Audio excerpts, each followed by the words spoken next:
ഒരു രാജ്യത്തിൻ്റെ വികസനത്തിന് ആവശ്യമുള്ളതാണ് മികച്ച ഗതാഗത വാർത്താവിനിമയ സൗകര്യം.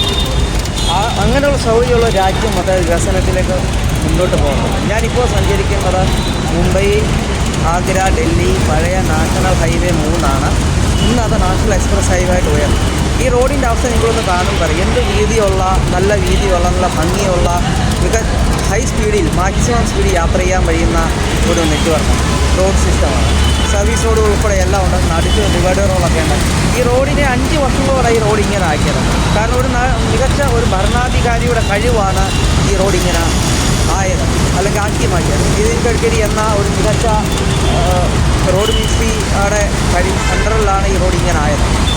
ഒരു നല്ല ഭരണാധികാരിക്ക് മാത്രമേ ഒരു രാജ്യത്തിനെ മുന്നോട്ട് വികസിക്കാൻ പറ്റുള്ളൂ. കഴിഞ്ഞ 10 വർഷങ്ങൾ കൊണ്ട് ഈ രാജ്യത്ത് വന്ന മാറ്റം ഞാനും നിങ്ങളൊക്കെ കാണുന്നുണ്ട്. എല്ലാ രീതിയിലും ഈ രാജ്യം വളരെ മുന്നോട്ട് ഒത്തിരി പോയിട്ടുണ്ട്. പല യൂറോപ്യൻ രാജ്യങ്ങൾക്കൊപ്പം കിടപിടിക്കുന്ന ഒരു രാജ്യമായി. അത് സാമ്പത്തികമായിട്ട്, ഇൻഡസ്ട്രിയലൈസേഷനായിട്ട്, ഗതാഗത വിനിമയ സൗകര്യങ്ങളായിട്ട് എല്ലാ മേഖലയിലും ഇന്ത്യ ലോകത്ത് തന്നെ മുൻപന്തിയിലാണ്. ഏഷ്യയിലെ 2ാം സ്ഥാനത്തേക്ക് എത്തി. തൊട്ട് മുന്നേ ചൈന മാത്രമേ ഉള്ളൂ. ഇത്രയും ഇങ്ങനെ ഒരു രാജ്യം ഞാക്കാൻ കഴിയും നല്ലൊരു ഭരണാധികാരി ശ്രീ നരേന്ദ്രമോദിക്കാണ് നമ്മൾ നന്ദി പറയേണ്ടത്. അദ്ദേഹത്തിൻ്റെ ലക്ഷ്യബോധമാണ്, കൃത്യ പ്ലാനിങ്ങാണ് ഇന്ന് ഈ ഇന്ത്യ എന്ന രാജ്യത്തെ ഇതുവരെ. ഞാൻ മോദിക്ക് വേണ്ടി വാദിക്കുകയൊന്നുമല്ല. എങ്കിലും ഞാൻ ഇന്ന് ഇന്ത്യയിലെ ഏത് റോഡ് സിസ്റ്റം നോക്കിയാലും, എവിടെ നോക്കിയാലും ഇന്ത്യയിലെ റോഡുകൾ ഹൈ ക്വാളിറ്റിയാണ്. പിന്നെ അദ്ദേഹത്തിൻ്റെ അതുപോലെ മാത്രം ഇൻഡസ്ട്രിയിലാകട്ടെ, വ്യവസായത്തിലാകട്ടെ, പല മേഖലകളിലും IT ഉൾപ്പെടെ എല്ലാ മേഖലയിലും ഇന്ത്യ ഒത്തിരി മുന്നോട്ട് പോയി. മോദിയെപ്പോലുള്ള നല്ല നേതാവിൻ്റെ കഴിവ് തന്നെയാണ്. ഇനിയും അദ്ദേഹം വരണമെന്ന് ഞാൻ ആഗ്രഹിക്കുന്നത്. കാരണം ഇനിയും ഒരു 5 വർഷം കൂടെ അദ്ദേഹം ഭരിക്കണം. ഇനിയും ഈ രാജ്യം ഒത്തിരി മാറ്റം വരും. ഒരു നല്ല നേതാവാണ് ഒരു രാജ്യത്തിൻ്റെ വികസനത്തിന് ആവശ്യമുള്ളത്. കഴിഞ്ഞ 10 വർഷം മുമ്പുള്ള ഇന്ത്യയല്ല ഇന്ന് 10 വർഷത്തിന് ശേഷമുള്ള ഇന്ത്യ. ഞാൻ ഇന്ത്യ കൊണ്ട് യാത്ര ചെയ്യുന്ന ഒരാളാണ്. ഇന്ത്യ എല്ലാ സ്ഥലങ്ങളിലും യാത്ര ചെയ്യുമ്പോൾ അവിടെ ആ 10 വർഷം മുമ്പ് കൊണ്ടായ രാജ്യത്തെ മാറ്റങ്ങൾ ഇന്ന് 10 വർഷങ്ങൾ കൊണ്ട് ഇന്ത്യ ഒത്തിരി മാറിക്കഴിഞ്ഞു.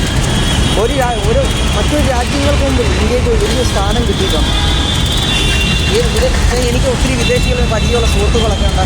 അവർ തന്നെ ഇന്ത്യ ഒത്തിരി മാറിയിട്ടുണ്ട്. ഇന്ത്യ അല്ലല്ലോ ഇന്നത്തെ ഇന്ത്യ. ശരിയാണ്. ഇനിയൊരു നല്ല ഭരണകർത്താവിനെയാണ് നമുക്ക് വേണ്ടത്. ഇനിയും ഒരു വർഷം കഴിഞ്ഞ് ഒരിക്കൽ കൂടി അദ്ദേഹം വരുവാണെങ്കിൽ ഈ രാജ്യം ഒന്നുകൂടെ മുന്നോട്ട് പോകേണ്ടത്. ഇനിയും ഒത്തിരി അദ്ദേഹത്തിന് ചെയ്യാൻ കഴിയുമെന്ന് എൻ്റെ വിശ്വാസമുണ്ട്. അഴിമതിയില്ലാത്തൊരു ഭരണഘടനയാണ് ഇപ്പോൾ വന്നിരിക്കുന്നത്. ഒരു മികച്ച നേതാവിന് മാത്രമേ ആ നാടിനെ വികസിപ്പിക്കാൻ പറ്റൂ, ആ രാജ്യത്തിൽ മാറ്റങ്ങൾ വരുത്താൻ പറ്റത്തുള്ളൂ. അങ്ങനെ ഒരു നേതാവ് ഇന്ത്യയിൽ ശ്രീ നരേന്ദ്രമോദി മാത്രമേ ഉള്ളൂ. ഞാൻ അദ്ദേഹത്തെ സപ്പോർട്ട് ചെയ്യല്ല. ഒരു നല്ല നേതാവിൽ കൂടാണ് ഒരു രാജ്യം വികസിക്കുന്നത്, ഒരു രാജ്യം വളരുന്നത്. അത് കഴിഞ്ഞ ഞാൻ കോൺഗ്രസ്സുകാരെ കളിയാക്കിയൊന്നുമല്ല. ശരിയാണ്. രാജീവ് ഗാന്ധിക്ക് ശേഷം കോൺഗ്രസ് നല്ലൊരു നേതാവ് വന്നിട്ടില്ല.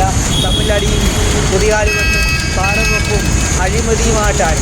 അതിൽ നിന്നാണ് മോദി സർക്കാർ വന്നപ്പോൾ ശരിക്കും പറഞ്ഞാൽ ഈ 2 മഹത്വ്യക്തികൾ, അതായത് രാജീവ് ഗാന്ധി, മൻമോഹൻ സിംഗും സ്വപ്നം കണ്ടത് മോദി നടപ്പാക്കുകയാണ് ചെയ്യുന്നത്. എന്താ ഒരു നല്ല ഭരണ സിസ്റ്റമാണ് ഇന്ത്യയാണ്. ഞാൻ ഇന്ന് അമേരിക്കുന്ന ഹൈവേ കാണുമ്പോൾ തന്നെ അറിയാം എന്ത് നല്ല റോഡുകളാണ്. ഈ എക്സ്പ്രസ് ഹൈവേ മാത്രമല്ല, മികച്ച ഒത്തിരി റോഡുകളുണ്ട് ഇന്ത്യയിൽ. ഇന്ത്യയുടെ റോഡ് വികസനം ഒത്തിരി വൈഡ് എക്സ്റ്റൻറ്റീവാക്കിയിരിക്കുകയാണ്. എവിടെ നോക്കിയാലും റോഡ് വികസനം, മികച്ച റോഡ് സംവിധാനമാണ് ഇന്ത്യയിൽ വന്നിരിക്കുന്നത്, ലോകോത്തര നിലവാരം. അങ്ങനെയുള്ളപ്പോൾ നമുക്ക് യാത്രകൾ സുഗമമാണ്.